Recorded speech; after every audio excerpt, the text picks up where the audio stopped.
The New Quantum Era, a podcast by Sebastian Hassinger and Kevin Rowney.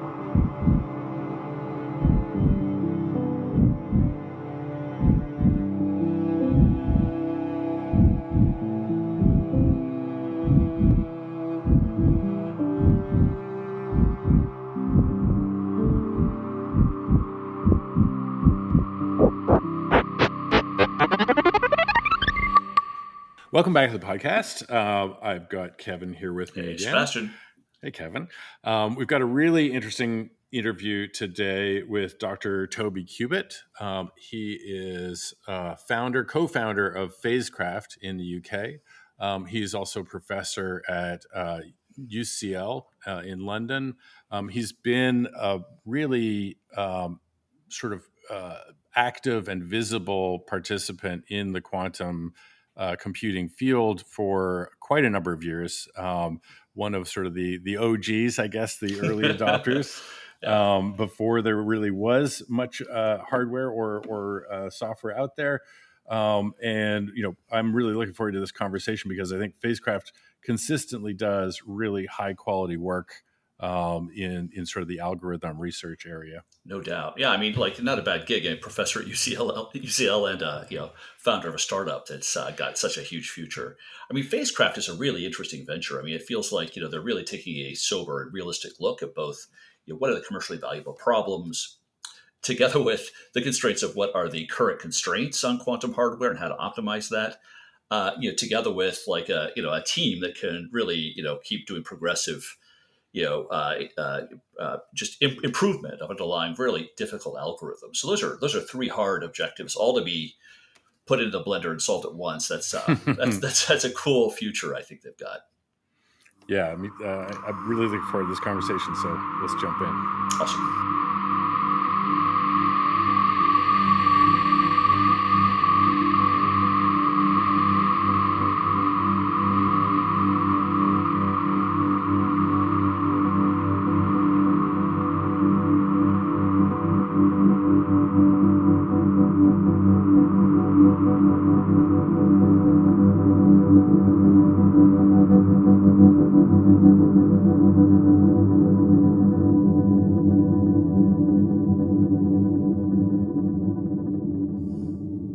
Welcome back to the podcast. We are joined today by Dr. Toby Cubitt of Phasecraft, joining us from the UK.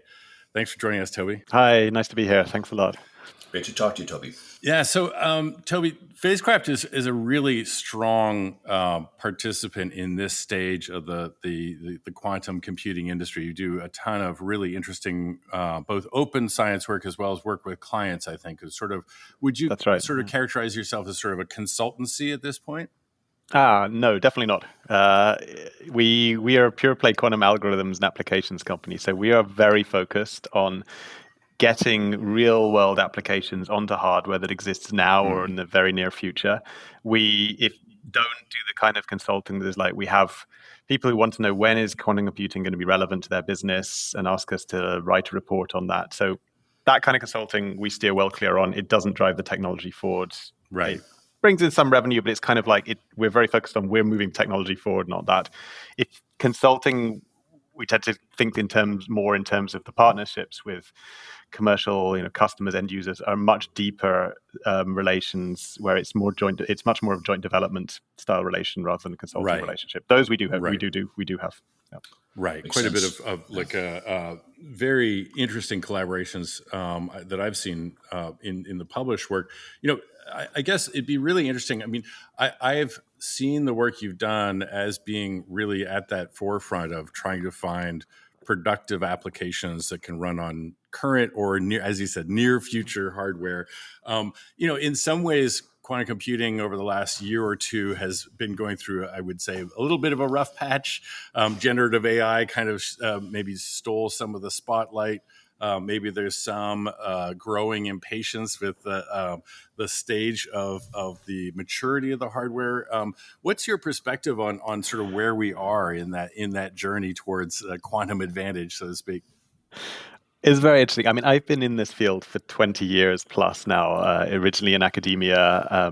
So I've seen this field and the industry side, before there was an industry side, and seen that grow. And I know, I've been writing theorems and writing papers about these quantum computers that up until not that long ago essentially didn't exist for a long time. And like everything, when we founded Phasecraft, getting on about 5 years ago now, it was sort of peak quantum hype after the so-called supremacy experiments, and we were telling investors this is really difficult. This needs some major R&D breakthroughs. We think we have ideas of how we can do this because very few people are of the top level from academia are going across to try and apply that on the algorithm side, from the algorithm side of the community, which is in any case extremely small.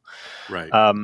But we're like, this is not happening tomorrow. This is not. We sounded like that complete pessimists and doom mongers, and everyone else was saying quantum tomorrow. Switch off your classical computers.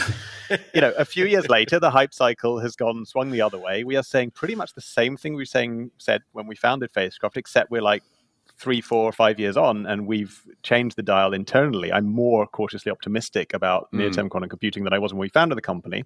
We're saying pretty much the same thing as we did originally, and now we sound like the crazy optimists because everyone else has gone pessimistic. And but you've been the same throughout. Yes, right. Yeah, I mean, nothing has changed in our outlook, except that things have moved on. We've made progress. Things have worked out that were research ideas that were speculative at the beginning. Many things haven't worked out. And that's not like just the last 5 years. It's like the entire time I have, like the 20 years, it's now like half my lifetime that has been working in this field. This is like difficult, challenging science and technology development. Yeah. It goes through waves of progress and then hits a wall and things get difficult. And the hype from people not involved in doing it tends to fluctuate around that.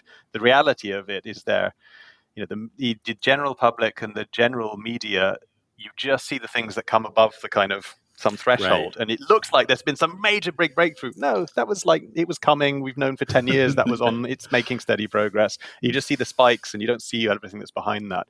I think the people. So I'm not more or less pessimistic or optimistic. I'm slightly more optimistic than I was 5 years ago when we founded the company, because things have worked out. We've made a lot of progress, and we think we're getting there. I still think it's extremely challenging to get quantum computers to do. No one has yet run a useful computation on a quantum computer ever. Bottom line right there. Yeah, it's easy to get lost in the hype and not really see that's clear, but that's the raw truth right now, right? I'm not sure that founding a quantum computing startup is the easy way to make a fortune. It's certainly but it's intellectually extremely interesting because it's hard and because it's really changing the dial. It's not just writing some app that lots of people will buy. It's really, we are fundamentally pushing the technology forward. And that's why Ashley Montanaro, myself, and John Morton founded Phasecraft. It's because we wanted to take the stuff we've been doing for 20 years in academia and theorizing over it. We had an opportunity to now turn this into reality and be part of making this happen. And to some extent, having been involved in building this field for 20 years and at the top of the field in academia, it sort of came down to, for me at least, why wouldn't you get involved in actually now making it happen now that this is starting to become real, not just some a theory, a possibility. But we're not there yet. I mean, it's massively overhyped, but it's not overhyped in the sense that there's nothing behind it. It's just that the excitement runs ahead of the progress on technology. It's in the early stages of technology, and that's always the case. And in terms of AI taking the limelight, I mean, it has rightly large language models. There's been stuff that has, in large language models, has been on the cards. I have colleagues. I'm still a professor at UCL in the CS department. This stuff is not a major surprise and didn't come out of nowhere. It's huge. It's a significant breakthrough. But of course, it's hit the mainstream, and now everyone's talking about it, and that's great. I don't think that really matters to quantum computing. It's AI and quantum and ML and quantum computing, so machine learning and quantum computing, are not really in competition. They solve. They address very different problems that are very complementary. We can talk about that more, but large AI's been through its own hype cycles famously since the 1980s. They survived their winter just about, or maybe didn't survive it, but they recovered several from it eventually. Winters. There we go. And there's the original old school now, deep neural networks, ML, and now that's old school because now it's transformers and large language models. Now it's gone through. It's fine, and then everyone's worried about the robots taking over. And the reality is that ChatGPT is amazingly good at producing cogent English sentences that are very persuasive, and that's both amazingly great and terrifying, Yes. but it's probably not, we're not, humanity and civilization is not yet in danger of the robots. It's the hype so always great. runs ahead of reality. It's so great until it hallucinates, and with extreme confidence. Yeah. But Toby, fill us in. How do we summarize the market thesis for Phasecraft? I mean, you've got a specific idea about a theme of algorithms and contributions here that you think you're placing your force and energy behind. Yeah, so my perspective, or our perspective, is there at this stage of the technology development, and this will not always be the case, but there are really only two things that matter to turning this from a potential industry to an actual real industry. One is the hardware development. That's absolutely critical. And the other is the algorithms and applications development. Because if you've got nothing to run on that hardware, the hardware is useless. If you've got no hardware to run on, the algorithms and applications are useless. They're vaporware. Everything else is essentially peripheral. If you cannot solve those two problems, there is no industry, there is no quantum computing. You've got to get through those. Now, that's not the only thing that you need to solve to build a successful business, but it's a necessary condition. Like, if no one gets there, that we will go through a quantum winter. I don't believe. I think we won't. As I said, I'm cautiously more optimistic than it was when we founded the company. It's due to 4 or 5 years of very hard work by a very smart team of people. And we are on the second of those two things. We're not a hardware company. We're an algorithms and applications company. But what a lot of the world has memories of, like the VC community, don't stretch back to the 1940s and 50s of computing, of conventional computing. Didn't really exist back then. So. But if you have that, my memory doesn't stretch. I'm getting older, but I'm not quite that old. But the kind of memory of the computer science community stretches back that far. And if you read up on your history of classical computing, back in the early days of classical computing, the algorithm development was as instrumental to the development of the beginning of classical computing becoming a real thing as the hardware was. But you had to really, really understand the hardware. You had to really understand the applications in depth to manage to invent the algorithms that would manage to squeeze something useful out of this incredibly primitive, flaky hardware.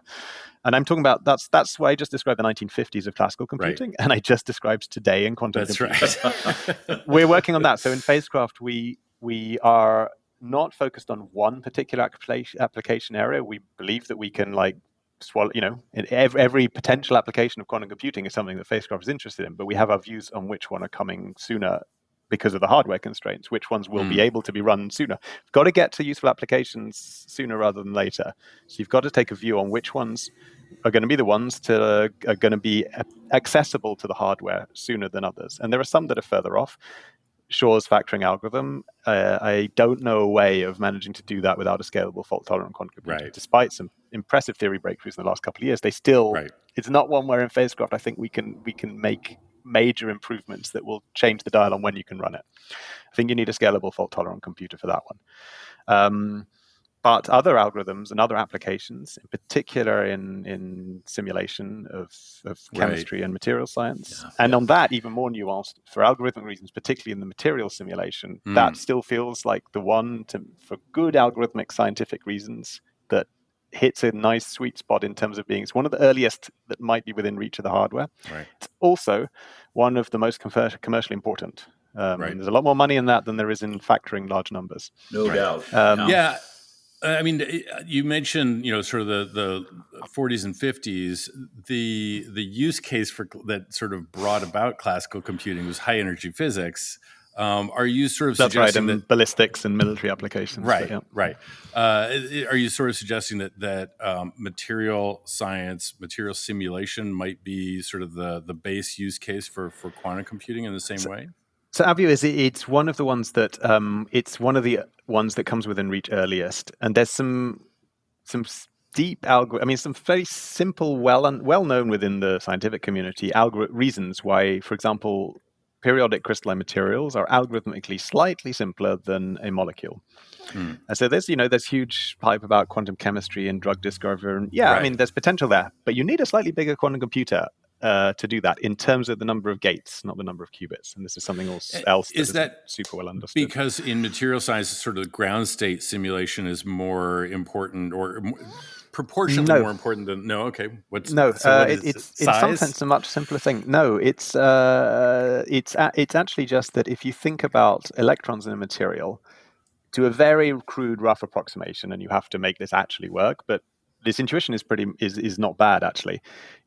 Things talk. The electrons on a site in a crystalline lattice talk to the electrons that are nearby on adjacent sites, but not to the ones that are really far away. Right. In a molecule, essentially all of the orbitals in a molecule, so all of the places the electron can be, they talk to all of the Right. other ones. Right. That means that with a small amount of math, one thing has a factor in the algorithm that scales as like number of places electron could be to the power of 4 in molecules, or Right. 3 if you're careful, where that's a constant factor in the materials I systems. see. Yes. Now, there's a lot more to it than that. There's like a lot of symmetries in a periodic crystalline lattice that you can exploit in clever ways. Yeah, I was that about are to say some the ways periodicity well-known. of structure might be a huge Yeah, you've favor got to more you. structure Yeah. to play with. When you've got more mathematical structure, that usually means you can exploit that. Or if you're clever, maybe you can find ways to exploit that algorithmically to simplify, compress down what you need to do the simulation. But for these kind of, what I'm saying is nothing. It's well known within the academic small world of quantum computing and algorithms, physicists, means that materials is probably a little bit earlier as an application of quantum computing than, say, chemistries, computational chemistry. It's not that won't come, but it's a little bit further off. It's not 100% clear because you need fewer qubits to simulate molecules, but more gates. But fewer qubits and more, whereas for materials you need more qubits but fewer gates. Interesting. It's currently the way the hardware is progressing. It's easier to scale the number of qubits than the number of gates. So that seems like the sweet spot. We work on both in Phasecraft. But it's that kind of view of like, we've got to put our focus as a startup on, at the very beginning of Phasecraft, when we're literally like a few people in one rented room, like all good startups, we have to really take a bet on what do we think is the most important thing? And we started off focusing on the material simulation. We've now at a scale now of 30 plus people where we don't have to just do that. So we're also looking at optimization problems. We're also looking at chemistry simulation.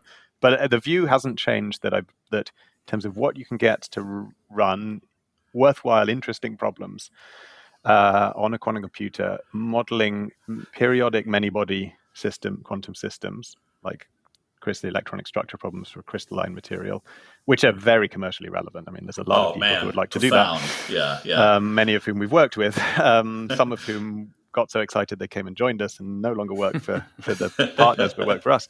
But yeah, it's like that. That's likely. I still believe that's likely to be one of the ones that will come in reach of the technology. That's such a fascinating perspective of like matching up the underlying fundamentals of the limits of current quantum hardware together with commercial opportunities. So you're solving for multiple equations and multiple unknowns. Yeah. I mean, in some sense, we view the partners we work with, both on the hardware side and on the sort of like end user customer side, the big chemicals companies, the pharma companies. We work with their science teams. We worked with like the materials modeling team at Johnson Matthey, one of the big UK chemicals companies in the early days of Phasecraft, to really understand. They have the domain knowledge of what do they actually need to solve. It's not like we talk about simulating a material or simulating a molecule. That's not what you want to do. That's just a subroutine. What you want to do is, I want to compute the charge drift coefficient in this particular material, or and that kind of thing. So you have to really drill down into. They have a lot of knowledge from like half a century plus of doing this extremely effectively to try and manufacture next gen materials for real world technology applications. What they don't have is the expertise of how to design quantum algorithms. On the other side, with the hardware partners, we dive very deeply into exactly what the hardware can do. So we can often like we're asking them. And I remember a conversation with the early days with IBM where we were asked. They said we're discussing access to their hardware and running on their hardware, and they asked us what would we want to know about their hardware, and we said, well, we'd like to know this, this, this, and this, and they said, no one's ever asked us that before, because we want to know everything you can do with the hardware to figure out how can we design the algorithms to squeeze every bit of juice out of that hardware because it's so early. And that's what the people did in the 1940s and 50s of computing. It's what people did in the 1980s of home computing when they did amazing things with primitive home computers. It's that kind of mentality. And one day 60-year-old kids will program a quantum computer in their bedroom better than I can. I'm pretty sure I will be long since retired before we reach that stage. I mean, it would be great if we get there sooner. Spacecraft will be laughing. but I don't think we have it that easy. We have to Right. really just squeeze everything out of this hardware because it's still very primitive. And I mean, in this stage, and actually, even when you talk about deployed production solutions, there's necessarily going to be an interplay between classical compute and quantum compute resources. Absolutely. What do you think about the challenges of sort of the overhead of state preparation, pre-processing, error correction, and post-processing, sort of taking away the potential quantum advantage with classical overheads? Yeah, it's definitely, you should really account for everything. I mean, there is no thing as such thing as a quantum algorithm that only runs the quantum part. There's always a whole bunch of classical computation going on around that. Even the textbook stuff like Shor's algorithm, a lot of it, I teach it to undergrads. There's a core of it that's phase estimation, one way of teaching it, and everything else is classical algorithm around that. And that's even like one of the classics. It's not something that, like, it depends on what you're talking about. If we're talking about sort of error mitigation methods, so these are ways of not doing error correction and fault tolerance, so things that do have an exponential overhead, but maybe it's not blowing up too fast. They have an exponential. There you have to be a bit careful because you're essentially saying, if you push it to the limit, you're saying I've got exponentially big classical computations for free, and then of course I can do everything, but that's cheating. So you have to be careful. There you have to put in the real numbers. In fact, in everything we do in Phasecraft, we're like obsessed with actually like put in real numbers. We don't care about asymptotic scaling at all. We sort of joke that Phasecraft is all about the constants. That's in the real world, and this is true in classical computer science as well. Those constants really matter. So yeah, you have to actually work out, is this realistic and feasible? If you put everything together, how long is it going to run? Sometimes the answer is different on different hardware. For example, ion traps, cold atoms, the gate speeds are like 3 orders of magnitude slower than on solid state hardware like superconducting. For some algorithms, that doesn't matter too much. For some algorithms, that means you just can't run them on an ion trap. Or the counter argument to that is, if you have to do so much error mitigation to get a superconducting circuit quantum computer to have good enough effective fidelities to run, maybe you've lost that 3 orders of magnitude in speed again. And these things matter totally. So you have to actually do that. Sorry. Go ahead. Yes, so it sounds like this emphasis you have on noticing the commercial opportunities match against large number of qubits, but short bursts of application of a run of a quantum computer. That seems to lead you directly down the path of embracing the whole variational quantum eigensolver framework, or are there others also that are featured prominently within the scope of your future? Yeah, there are many others. Variational VQE is one amongst many. When we founded Phasecraft, I think people viewed like simulating the dynamics of a quantum many-body system as just beyond reach of near-term hardware. One of the first things we did at Phasecraft is change the story on that by knocking 6 orders of magnitude off the best previous algorithm for doing time dynamics of a test bed model, the Fermi-Hubbard model. Suddenly that brought it from, you can't do it, you need it until you have a scalable fault-tolerant quantum computer, to you can fit it on a quantum computer that is like at least plausible within the next few years. And that was one of the first Phasecraft results like 4 years ago. It's published in Nature Communications a while back. And that's out of date. We're quite a long way on from that, and we've kept on pushing that down for more real-world problems as well. We knocked a factor of 43 million off the circuit's size and gate count for simulating transition metal oxide materials. The problem is that 43 million is still not a big enough improvement in the algorithm to get it onto current hardware. So that's out of date. We've gone beyond that in Phasecraft. I mean, it's tough to get no doubt. To work. Yeah, steep road. Yeah.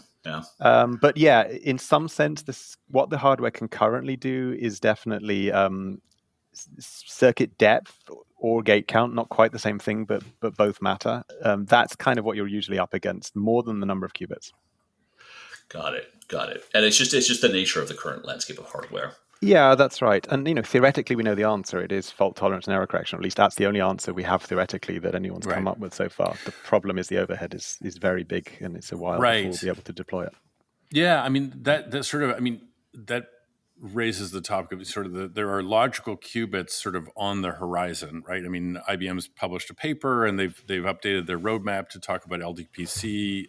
Google had a big result just last week. Right, big news. Had a big result. Do you think that, I mean, are you more excited about the first logical qubits, which are probably going to be sort of, no, that's what I thought, because they won't be that performant at first, right? We've seen this, it takes time to work out exactly, how best to fabricate and then control any new variation on qubit technology. So I guess the other side of it is, are you more excited about higher fidelity, higher quality, existing sort of NISQ chip evolutions, right, or system evolutions? So, I mean, yes, but the good thing is you want that regardless of whether you're wanting to build a fault-tolerant, scalable quantum computer or whether you're building a good NISQ type device. You care a lot about getting the raw gate fidelities better.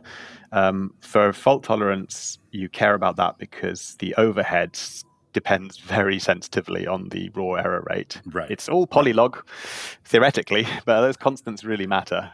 So getting that down, the sort of fidelities up, or the infidelities down by an order of magnitude, getting an extra, from going from 3 nines to 4 nines makes a huge difference in the overhead of the fault tolerance. It might take it from, you will need a billion qubit quantum computer to only a 10,000 per logical qubit quantum computer. The problem with fault tolerance, I mean, there's been really good progress in the experimental results over the last 12 months from multiple different hardware companies and groups that have been really great progress. But if you read the details of those papers, you see just how far it is before we've got even a fault tolerant gate. Some of them have done the easy part of that by cheating a little bit, and it's really this is not to diss those results. No, I know. There's experimental. It's a monumental effort to get there, and we have to go through those milestones. But it's to get to. I'm actually fairly optimistic about scalable fault-tolerant quantum computation. I think we will have it in 20 years' time. That's an optimism, and that's not pessimistic. That's just that there's a bunch. There's like 3 or 4 difficult engineering obstacles to overcome before you have a quantum computer that's so good and so big that I can forget about the details and just pretend it's an ideal computer and run as big an algorithm as I want, which is basically what we do classically. It's incredible. We've forgotten how amazing that is. Timescales for overcoming big sort of deep engineering obstacles where there's multiple different approaches that people have in mind, but they're still sort of university lab at the moment. Error bars of like plus or minus 3 years is good going. You're hitting your milestones. 3 or 4 of those, you're kind of out to like 10, 20 years before it will all come together and I can forget about the hardware. And that's not me being pessimistic about it. It's just realistically, it's going to take a while before that is going to be useful to a company like Phasecraft. That doesn't mean error correction and fault tolerance aren't useful to us. It's just not the kind of general scalable fault-tolerant quantum computer that you just forget about the details of the hardware like we do classically. That's a long way off. I should say, if I'm wrong about that, we are laughing. I mean, essentially, if someone drops a scalable fault-tolerant quantum computer like next month, Phasecraft is not our business model is not torpedoed. It's on the contrary, everything we do, we just flip it, and that means we can solve problems that are 43 million times bigger than anyone else. I will be very happy to be in that world or that parallel universe, but I fear that that's not the one we're going to land in. So we have to do the hard work. The realism is important here. So I guess this feels like a very realistic market thesis. And again, this betting on larger numbers of qubits and short compute times, not just variational quantum eigensolvers, but there's probably other algorithm classes that maybe our audience would like to hear about. So, I mean, is there any kind of way to characterize or summarize the other major dimensions of innovation in that space? Yeah, so there's a whole bunch of new. So I mentioned briefly in passing, like time dynamic simulation, which is almost the oldest proposed. It's like Feynman 1982, roughly, his original suggestion. But to make that actually something that can be done within reach of near-term hardware without a scalable fault-tolerant computer was not at all obvious. We have a sequence of papers where we've really hammered on that, and that involves inventing a whole bunch of new algorithmic techniques, and that it's not sort of to getting the cost of doing that within reach of near-term hardware is not one idea. It's 3, 4, 5 ideas. One of them shaves off a factor of 3, one a factor of 10, one a factor of 5. Eventually, you build up to having shaved off 6 orders of magnitude. But it's not like sort of. It's a bit different to academic research that I do as a hobby still, in some sense. You have one big theorem that's a massive, big breakthrough that changes everything. In sort of the industry side, often there's a lot of those ideas are great. very happy if someone in the team and from Phasecraft comes up with something that with one idea completely changes the story. But there's a lot of mileage in doing the sort of interesting, intellectually challenging, but sort of more engineering type work. It's algorithmic engineering, but really like we can save here. And if we put that technique together with use this maths that we know to do something differently here, we can keep on improving things bit by bit. And that kind of like work is like very a set important to us. sequence of That's incremental right. Yeah. improvements So, that for accumulate example, we over time. we came up with a new way of encoding fermions, so electrons, into qubits because they don't match up. They're different types of particles. You got some overhead from representing them on a quantum computer. But the problem is that everything you care about in the real world is electrons, so fermions, because all of chemistry is electrons, all of material science is electrons. Everything except nuclear physics is electrons. So you really care about that. There's some overhead. We invented a new fermion encoding in the early days of Phasecraft that was a bit more efficient, and it's actually you can't do better than our encoding, in fact, in the particular parameters that we care about. I got it down from you need 3 qubits per fermionic mode instead of the best previously was 4. That sounds trivial, but that improvement goes in the exponent of a very large bit constant and ends up giving us at least an order of magnitude improvement on that type of angles. Yeah. And it's that kind of thing plus another 3-4 ideas that gets like our time dynamic simulation algorithms within reach of current hardware. But those aren't the other ones. So we also recently been because 43 million fold improvement in the algorithms is we applied all of the ideas to material systems, and we still need a bigger quantum computer, so we have to do something else and keep on going. We've been for the last couple of years, we invented some quantum enhanced approaches to doing both optimization problems, so combinatorial optimization, which we haven't really talked about, and also for electronic structure, so materials chemistry simulation, which use a quantum computer to solve the difficult quantum part of the problem and use classical algorithms, particular DFT, density functional theory, which is the workhorse of all modeling, to do most of the other things. And the interesting thing here is that it uses the quantum computer not to solve the problem, but you don't get the answer off the quantum computer. You use the quantum computer to steer the classical algorithm to the right solution, whereas the problem with DFT when it fails is it tends to just go to the wrong solution. You predict something's an insulator when you go to the lab and measure it, and it's a conductor. And often DFT does really well. It's an incredible, there's a Nobel Prize for it for a reason. Yeah. But sometimes it's kind of it's understood where it chokes. It chokes when electron correlations or quantum information theories are called entanglement. It's not quite. You have to be a bit careful about that as well because it's fermions. But in any case, it's understood where these effects, electron correlation effects, play an important role in the chemistry or physics. This is where DFT struggles. This is kind of understood, well understood. People have been doing it for like 50 years computationally now. Quantum computers are, of course, very good at computing those things, but you can't fit big ones. So we have an algorithm that we call quantum enhanced DFT, which is, there's a preprint out, where we just solve there's one difficult part of the many-body electron problem, this so-called universal functional. It's really just the electron-electron interactions that are difficult for a classical computer. Everything else is actually the core of the easy. difficulty for the Born-Oppenheimer optimization. Right, yeah, right. Everything blows up there. Yeah. So what we did is we came up with a new approach of using a quantum computer to just solve that bit of it, which we've actually tested this on Google's hardware, not yet at the scale that's beyond what you can simulate, just simulate the quantum computer itself. But it outperforms conventional DFT. It doesn't outperform the best classical methods yet, because the best classical methods, the Fermi-Hubbard model, is not actually quantum Monte Carlo performs better. But you want to compare with the kind of the thing that is the workhorse across all the useful materials. And so it's this promising thing there where we have these hybrid quantum classical approaches where we can leverage the small noisy quantum computer. And here it doesn't matter if the output is flaky and a bit noisy, as long as it's qualitatively correct. In our testing, at least, and this is heuristic, I love proving things, but I can't prove this result. There aren't very many proofs in DFT. It steers even with the noisy output of the quantum computer, where you're solving on the quantum computer a much smaller problem than the one that the algorithm is the thing you're modeling. It steers it to a good solution and away from the bad ones by using the quantum computer in this small core of it. So that's the kind of things that we've been pushing hard on lately. It's a new algorithm. It's not the kind that you will prove theorems about because in the end, it's heuristic. VQE or whatever your favorite way of preparing ground states is a subroutine in that. VQE is one method. We have an algorithm that I invented called DQE, so dissipative. Sorry, I used the wrong words there. VQE, DQE, dissipative quantum eigensolver, which is a different space to VQE. It provably works, but it's also worst case exponential time. It's provably immune to noise, actually, which is the right reason I was interested in it. But it's not clear whether it's practical.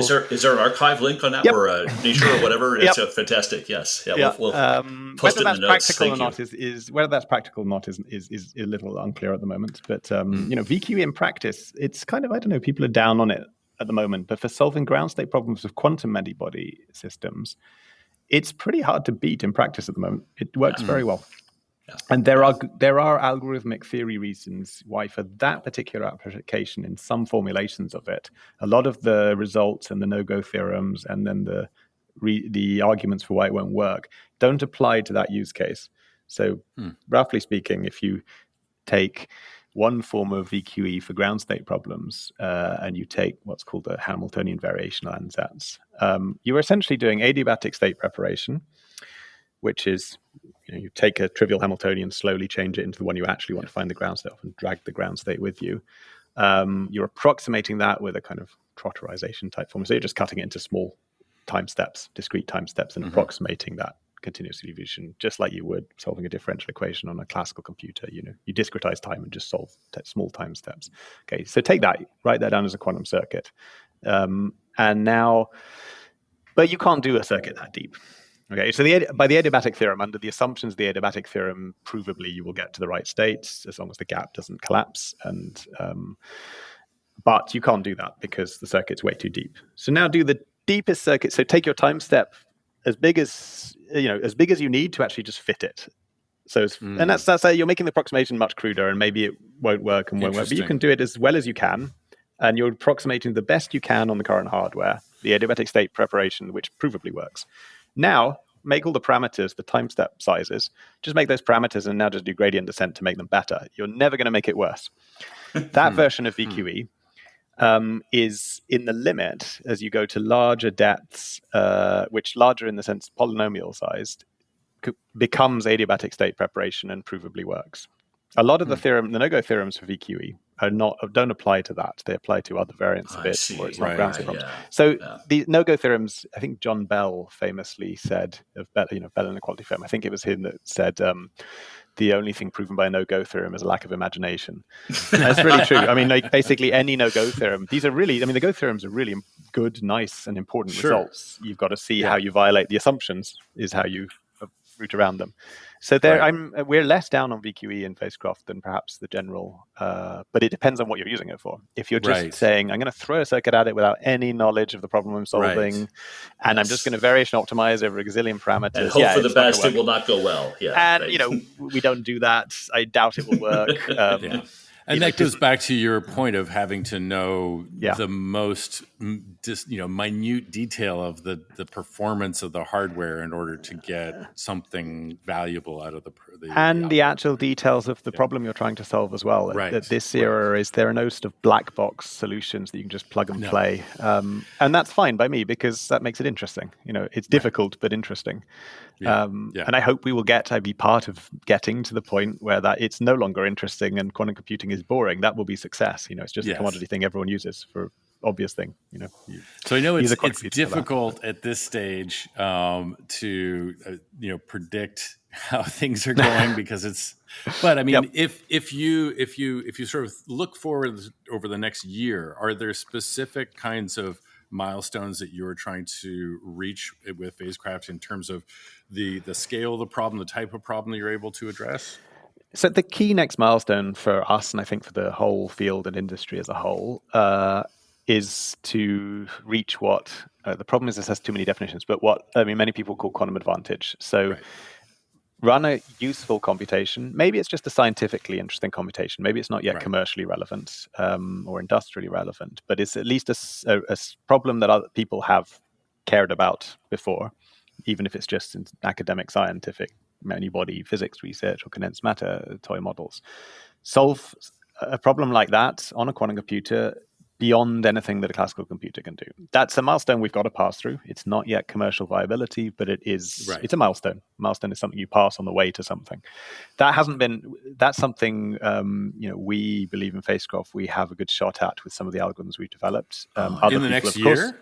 I think in the next couple of years, it's not. Wow. I can no longer prove that we can't do it. And as a theorist, that's amazing. That's as good. I mean, that's great. I wouldn't have been able to say that 12 months ago. And we're not the only ones. I mean, I think if you look at the experimental results that have come out in the last 12 to 24 months, right, they're not there yet, but we're getting closer. Close, IBM utility paper got attacked a lot, but it's actually a really nice experiment, which they knew and they didn't claim, at least in the paper, it was carefully written. They didn't claim that they got over that line. Right. It's a good experiment. There's experiments that the Google team have done that, again, they don't claim they're over the line yet, but they are pushing. And the hardware is continuing to develop. I think in the next couple of years, we will probably cross that threshold. Of course, the classical numerical simulations will get better in the meantime. And that's a good thing too. It's driving, a good thing, right? If the end result of quantum computing is we can solve all of chemistry and material science on a classical computer efficiently, great. Even if the cost of a series of embarrassing dequantizations of apparent mirages of quantum and in breakthrough, Phasecraft, right? Phasecraft, we're a company. If we come up with a quantum-inspired classical algorithm that is commercially useful, we are totally happy with that. Yeah. Great. So I think it's very good both for science and for the technological applications of quantum computing for there to be this.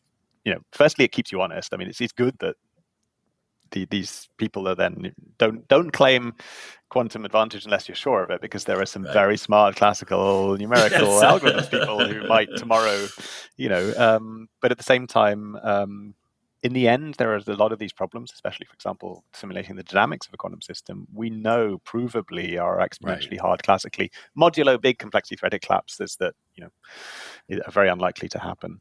So, a lot of these things, it's just the classical techniques are up against a kind of exponential curve. Right. And an exponential curve, as we know from things like the COVID pandemic, looks a bit like a wall once you start going up it. And we're not there yet, but it's in that sense, quantum computers, the hardware just has to get a bit bigger. And, one extra qubit, you're doubling the difficulty classically. Right. It can be very clever and maybe it doesn't double it. Maybe it's only a factor of 1 point something.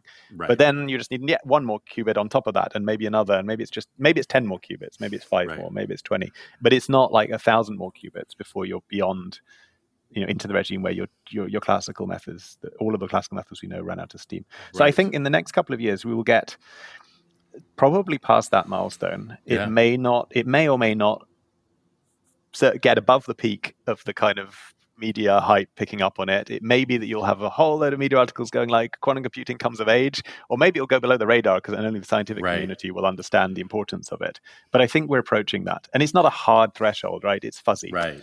We're somewhere in the vicinity of it. It won't necessarily be really clear that we've crossed it until we're quite a lot beyond it. But I think that's not as far off as people outside the field think. So let's keep in touch, because if you come up with that breakthrough, or if you see somebody else, we want to cover it here, even if it fades into obscurity against the media hype. Great. Right. I mean, that would be good to know. Good to cover it for our audience. This is the anti-hype podcast. Very good. Yeah. And there are other good teams out there. No doubt. In that direction, of course. And the sensible people know that we've got to get past that. We've got to work on that. A lot of us are like, we're still in the early. This is not yet an industry, a real industry. It's a promised industry. A lot of this is like people we may be collaborating with, in fact, on some of this stuff. We're a friendly competition at the moment, but it's win for the people who are really tackling the hard science problems. And at the moment, it's why are Google giving us access to their hardware? Because if we manage to make their hardware do something useful, it's at this stage, it's win-win for everyone in the whole industry. Yeah, absolutely. This has been really a satisfying conversation, Toby. Thank you so much for both the perspective on the nature of the science, how it matches against the economics, and a sober and realistic view of the steep climb ahead. With still that optimism, it's just great to see that shine through. It is. So thank you so much for your time. Oh, you're very welcome. No, it's been a pleasure.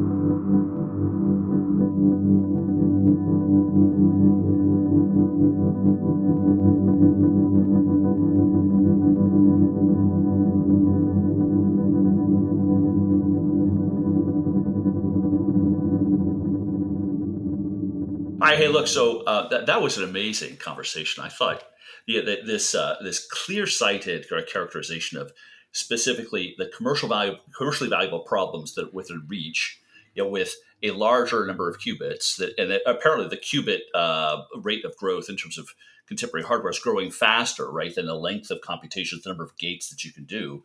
So that spells out a particular class of commercially viable problems that work around so much of the skepticism out there.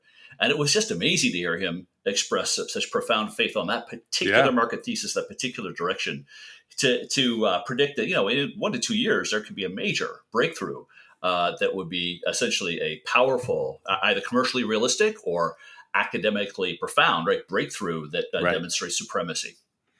Yeah, and as you said, Kevin, we'll definitely have Toby back on under such circumstances so that we can get the clear story. I mean, I think, one of the things I really appreciate about Toby's perspective is how clear-sighted it is. I mean, very sober-minded. I mean, he's very realistic. And in fact, I think the measure of that is that the way he said that, 5 years ago when they founded Phasecraft, they were optimistic, but came off as maybe more pessimistic than the hype. And now that some of that hype is running out of steam, they're appearing to be more optimistic. But in fact, their perspective hasn't changed, which I think is it's a testament to being sort of internally consistent with your thesis. Yeah, their profound confidence in their path ahead. Yeah, exactly. Yeah. So just amazing stuff. We do live in miraculous times. I really look forward to talking with the Phasecraft team again. Absolutely. And before we sign off, I'd be remiss if I didn't mention that, of course, Toby has the best name in quantum computing, Dr. Cubitt. And he's got a personal site, dr-cubitt.org, where he talks a little bit about his surname. I think he probably put that site up so that he can easily and efficiently field the questions that inevitably come up when he's introduced as Dr. Cubitt. So. Thanks for important detail. Of course, on the record. Yes, of course. We'll add that to the links in the episode, along with a myriad of excellent research papers from the archive and from Nature Communications, as you mentioned on the interview. So excellent. Okay, that's it for this episode of The New Quantum Era, a podcast by Sebastian Hassinger and Kevin Rowney. Our cool theme music was composed and played by Omar Costa Hamido. Production work is done by our wonderful team over at Podfi. If you are at all like us and enjoy this rich, deep, and interesting topic, please subscribe to our podcast on whichever platform you may stream from. And even consider, if you like what you've heard today, reviewing us on iTunes and or mentioning us on your preferred social media platforms. We're just trying to get the word out on this fascinating topic and would really appreciate your help spreading the word and building community. Thank you so much for your time.